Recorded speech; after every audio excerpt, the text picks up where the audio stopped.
Now, apparently in the Bengals-Bears joint practice, the Bears were cooking. Defensively, they made it a hard day for Joe Burrow. They had 3 interceptions. They picked him off 3 times. Kevin Byard got an interception. Greg Stroman Jr. got an interception.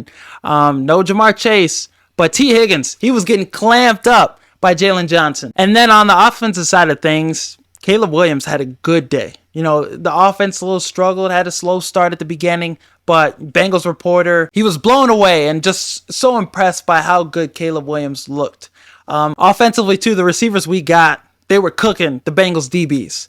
And the Bengals got some solid DBs. They got a solid secondary. It's a young secondary, but it's a solid group. And this makes me excited.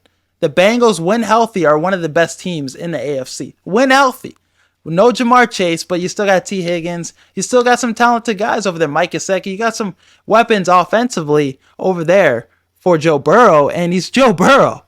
But, you know, the Bears defense playing at a high level, not only just doing it against our offense, you know, doing it against a talented team. This is encouraging news.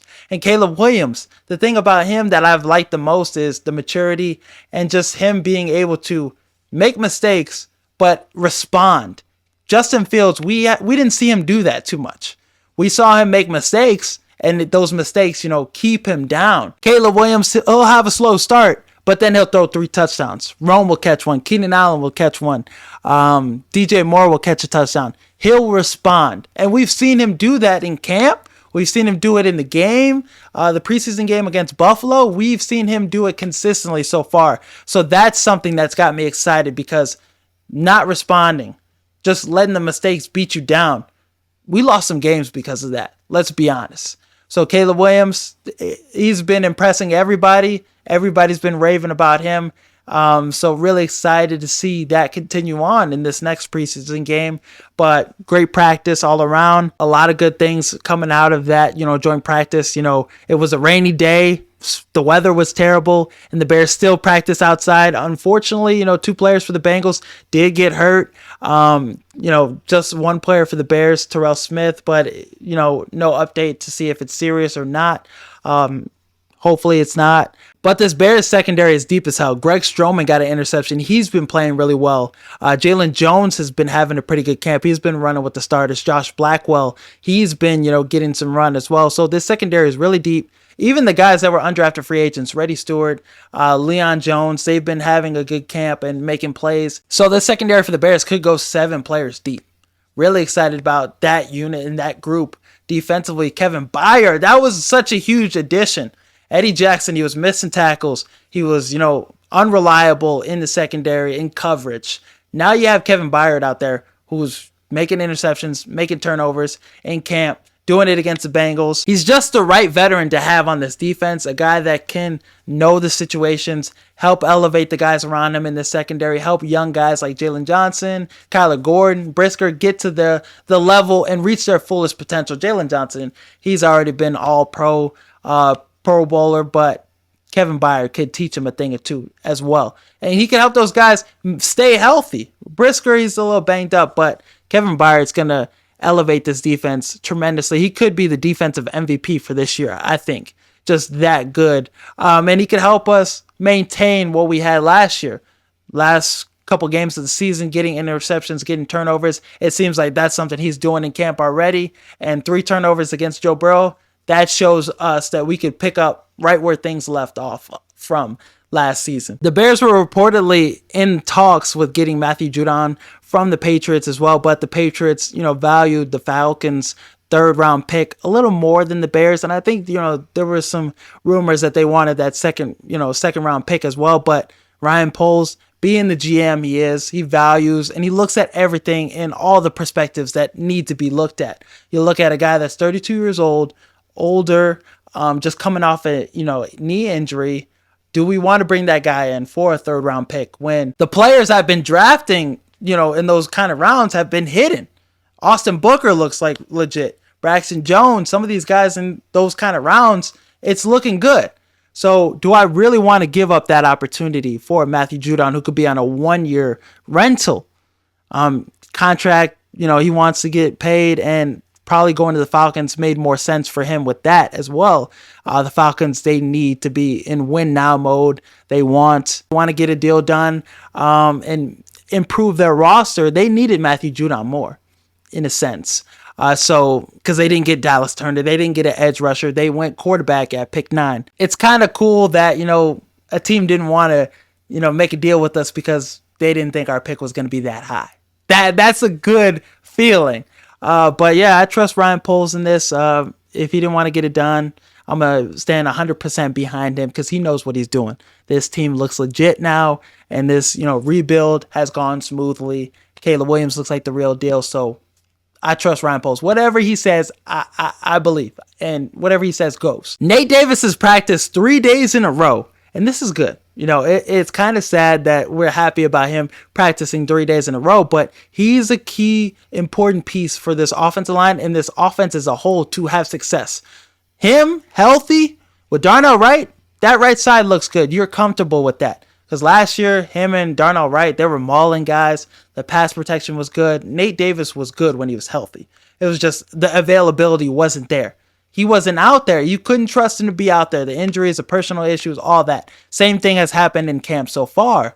But now in press conference, he was saying, when I'm healthy, when my mind is right, when my body feels right, I'm one of the best guards in the NFL. And yeah, cool. You can be that. I think you're a good player when you're healthy, but you got to show it. And you can't get mad at people saying you don't like to practice. If you are not available and you're not practicing, people are going to say stuff like that. If you want to shut those people up, be out there, be available.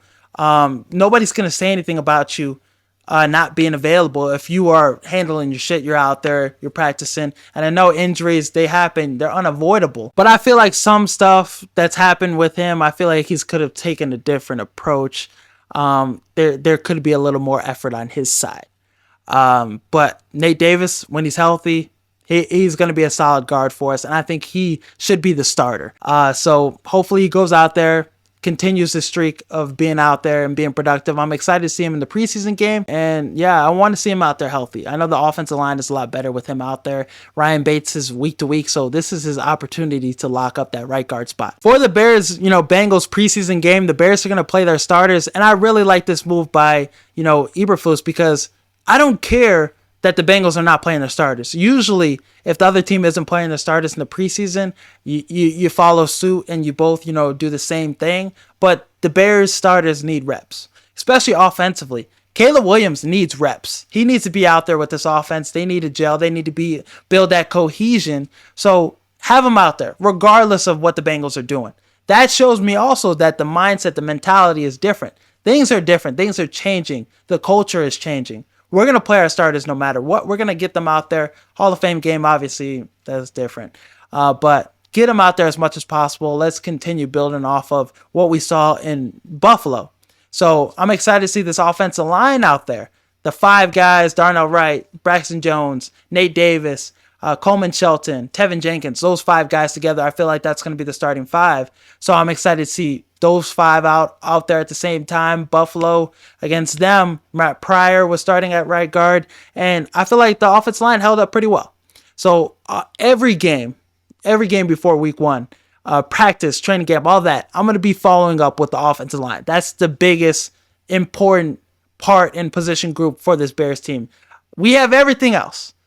Defensive line, I feel even more confident than I did. I thought that was going to be an issue not having a guy opposite of Montez Sweat, so I feel better about that group. So it's really just offensive line. So I'm going to be following up with them, looking how they look in the quarter they play. Coco Met said your starters will probably play a quarter. Don't quote them on it. We're quoting them on it regardless. I don't care. So running back room. I'm excited to see the running back room. Ian Wheeler, going to see him get some more run. Khalil Herbert, Roshan Johnson, see those guys get out there. I want to see Swift get a quarter, see him do some things. Have that, 42-yard screen pass play. That was fantastic. I want to see a little more of that. I want to see him in the run game as well. And then, Velus Jones, give him a couple more carries. This running back room is going to be really interesting. Who's going to make that, 4th running back spot? Travis Homer? Is it going to be Velus Jones? Is it going to be Ian Wheeler? What's going to happen with that? Who's going to be the running back 2? Is it Roshan, Khalil Herbert? Or will they trade Khalil Herbert? So I'm excited to see how that continues to play out. Defensive line, Austin Booker, Daniel Hardy. He had 2.5 sacks last game. So I'm excited to see if he could continue that production. Him and Booker, Dom Robinson, excited to see him continue to make plays. That was really encouraging. Dexter, those guys that, starting defense, excited to see them get more run. I want to see Brett Rippon get some more time too. He got like a drive, I think, last game. But him, Austin Reed, those guys, really been loving Austin Reed and Hard Knocks. So I want to see those quarterbacks get out there and, get more opportunity. Because this is the second game, the third game. The last final preseason game, we're probably going to see the starters for majority of the time. So those snaps for those guys will be very limited. So this is the time to make the most of it. So all in all, really excited to see a lot of guys out there for this next preseason game. I think the Bengals, their offensive line, they're going to be down some guys. Mims, the tackle from Georgia, he's going to be out for a couple weeks, I believe. So this defensive line should tee off again. The running backs should tee off. I want to see Shane Waldron's offense continue to have the success they're having. It's really exciting. So this should be another great performance for the Bears. Let's try to go undefeated. Fuck it. But I would want him to get an extension done with, Keenan Allen. I would want him to stay with the Chicago Bears for maybe 2 or 3 more years because he's coming off his best season last year with the Chargers.